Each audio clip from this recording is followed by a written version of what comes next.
Hey, my name's Candace, and today I'm going to tell you how God taught me to be patient.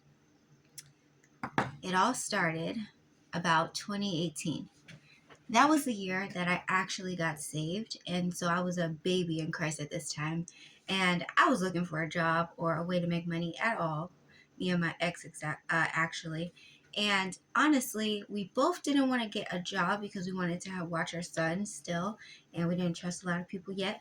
But we didn't know how to do that, how to begin being entrepreneurs. So we looked up a lot of avenues, and I was praying a lot, like, Lord, what am I supposed to be doing? And at this time, I hadn't quite heard the voice of the Lord, nor really understood how He can speak to us in different ways. So I'm just praying and journaling every day, hoping that somehow I would get an answer. And one day we're having a conversation about different ways you can make a lot of money. And he brings up surrogacy, my ex, that is. And originally I was against it because I was in between whether that was something wrong or not in God's eyes. And so I immediately was just like, no. I was more okay with the idea of him giving his sperm. I hope you could say that, than I was me carrying a whole baby for somebody else. Mostly because of I wasn't sure if I could handle all the emotions that come with that and separate. But I had never really looked into it anyway. That was really my first time hearing about it. And the more I read the Bible, I'm like, oh my gosh, that's kind of what Hagar was, but like in a messed up way. Because it technically wasn't her baby. So anyway, that was a big no for me. And one day I felt the Lord wanted me to study on it. So I went into this whole rant, into this whole season of, okay, I'm going to study what surrogacy is, how it works, all the stages, watch tons of videos. And it was fascinating to me. And for me, I love being pregnant. Some people hate it. I do not. I hate the end because then I realize I got to push the baby out. But during the process and even like in the beginning, I love being pregnant. I love that experience. It's amazing. I still do. And I was like, okay, if I'm gonna do this, I'm gonna really have to be prayerful and trust that if God wants me to do this, He's gonna make it happen, and if He doesn't, He won't. So again, remember, the point of this is me teaching you how God taught me patience. So remember that ex of mine that I told me about surrogacy? Well, although he's the one who initially wanted me to do it, very soon after I came into like, okay, maybe I'll do this, he was like, nah, we're not doing that. That's terrible. It's against God and it's a bad idea. And it wasn't just him. Almost everyone I talked to, outside of maybe two friends at the time, thought it was a terrible idea. But now I'm thinking this might be a good thing and you get paid very well through it. But I don't know. A part of me felt like I'm supposed to be doing this.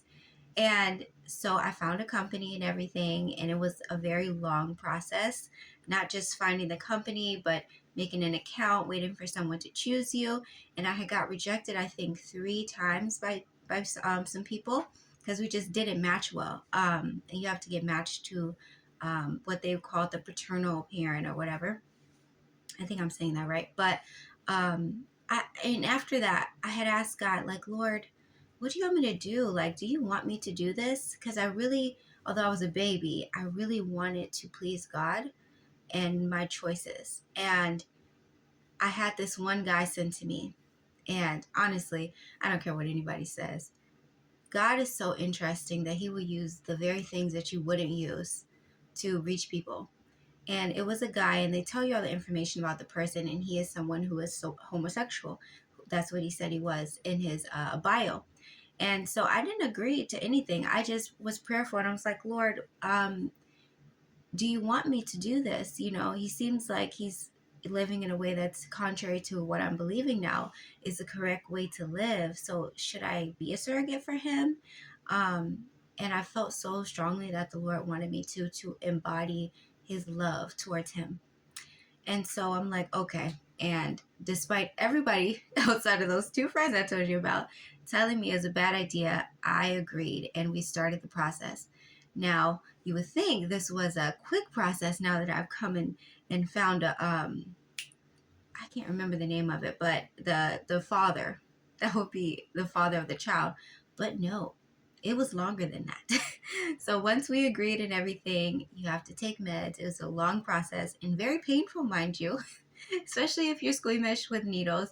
And so we went through the first try of it, and I passed all these tests, that my body was able to hold the baby, and I would do a good job because they want to know that you've at least had one baby prior to know you can hold a baby without complications. I had passed all those tests, after having my son, but now it was a process of taking meds. And that takes a few months to trick your body into being ready to receive the embryo that they put together. Um, in this case, I had no DNA in the game, which is exactly what I wanted. It was just the father and whatever egg he used from a donor. And so he has all that information. So he already knew. And so they put it together. And when it was time for me to go, he had to go to another state just to be able to do the transfer. It's called an egg transfer, or embryo transfer, I should say. And I did it. And I was so happy about it, so hyped about it. Come to find out, the baby didn't stick. And I'm like, but I thought you wanted me to do this. And so I'm like, Lord, did I mishear you? Like, I'm in this whole game. Like, I am deep in this situation. Did I mishear you?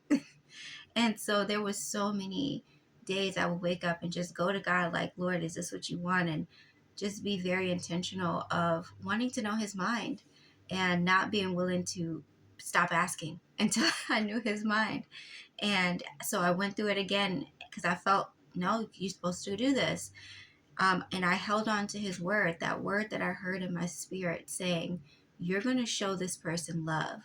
This is not about you. This is about, it's not even about the gain you're going to have of the monetary gain. This is about the love you're going to show this person who most people would not show love to. And so I'm like, okay, we do the second transfer after having all those meds. And this time I'm ready to go to the airport because, again, you have to go out of state to where the facility is. And there is a huge storm in Illinois that very day. That very day it happened, where there is floods everywhere. And there's storms where the air travel is completely shut down. Every single flight I got shut down, and there was no way we could get there. And I'm looking like, Lord, I swear you told me to keep doing this. What's going on? I was in awe. And again, we're learning about patience. This was the hardest season of my life because I was so babyish in this season, but I was so dependent on God that I'm like, Lord, if this is what you want, then this last transfer that I'm going to do, if you want me to do this, let the baby stick. If you don't let it happen, and I will stop completely. And so, mind you, at this time, I've done meds like 3 times, and those shots be hurting after a while because you have to take estrogen and progesterone to trick your hormonal system, basically. And I was like, you know what? Regardless, I'm going to do this, and I'm going to trust you. And patience is really about that. It's about trusting the one who spoke. And we do get it wrong sometimes, but if you are like a child and you're willing to keep going back to God with this heart of, Lord, I just want to know your will, I promise you, he will reveal himself. He will lead you and speak to you and show you that what he spoke, that is exactly what he said, and it will come to pass if you hold on to that word. So the third transfer, when it was time for me to go, I went with a friend this time, I believe, and we went. And I was like, okay, we're here. I come to the room, we're doing everything. And when they're doing the transfer right after, I hear the doctor say, wait, did we drop it? What do you mean? Did you drop it? So I am like, no way. No way, God. There's no way this doctor just dropped this embryo. They were so unsure. But then everybody's like, you know what? No, it's in there. It worked out. And me and my friend are leaving there completely unclear and uncertain if this even worked. So I'm like, you know what, God, whatever you want. If this, like I said, if this is what you want, make the baby stick. And that is exactly what happened. And I was pregnant. Mind you, the worries I had about being attached to the baby and all that, they were completely gone, because the moment I heard that word from God that this was not really about me, this was about me being a light of love to someone else, my mind was set there the whole pregnancy. At no point did I look at that child like it was my own. I wanted to nurture that child. I wanted to help, like, make sure I created a good environment by how I treated myself and how I treated my body. But past that, I had no attachment. And me and his father, of course, would talk, but that that didn't affect me at all, ever. And ironically, God's timing is, of course, always on time, because it took 3 trials for me to be able to get pregnant. Around the time when I had to give birth was COVID. And he is not from here, the father. He is from China. And so it was very remarkable that the very time where chaos is everywhere, this is the very time where this is happening. And because of COVID, he could not just come here, I have the baby, and then he take the baby back and things like that. He had to stay here for months. And in that, I got to meet him longer. I got to talk to him because he also spoke English. And it was a beautiful experience where I got to show him love just through talking to him and checking on the baby, helping him, buying things that I could to help him as a new dad. It was a wonderful experience, because had none of those other things worked out, he would have never stayed that long, and I wouldn't have had as much interaction with him personally, face to face. Like, we talked through WeChat, but there was no closeness until that happened in the world. The very time of chaos, and he was able to be in the room when it happened and see the baby after I had the baby, because I wanted my privacy still. But even so, it was a wonderful experience to give love to someone I would have never known any otherwise, honestly. And it's something he will always remember. So the whole point of this is to say, I know there's some people who think they know all the things God can do and all the ways he will move, but I just challenge you to not put him in a box, because God can literally break every mold of whatever you think he would do and use the absolute foolish of situations, the things that you wouldn't even think he would do, to draw people unto himself. This is all about God. And though I was a baby, I realized that holding on to his word is what kept me going.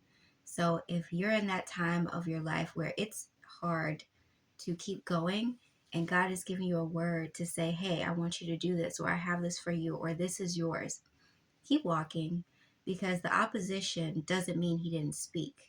You holding on to the word no matter what until you get there, it means you really received on good ground, which is your heart, that which he said, because he did speak. All right, well, that's my story for today. See you next time. And this is called Testimony Time. Bye.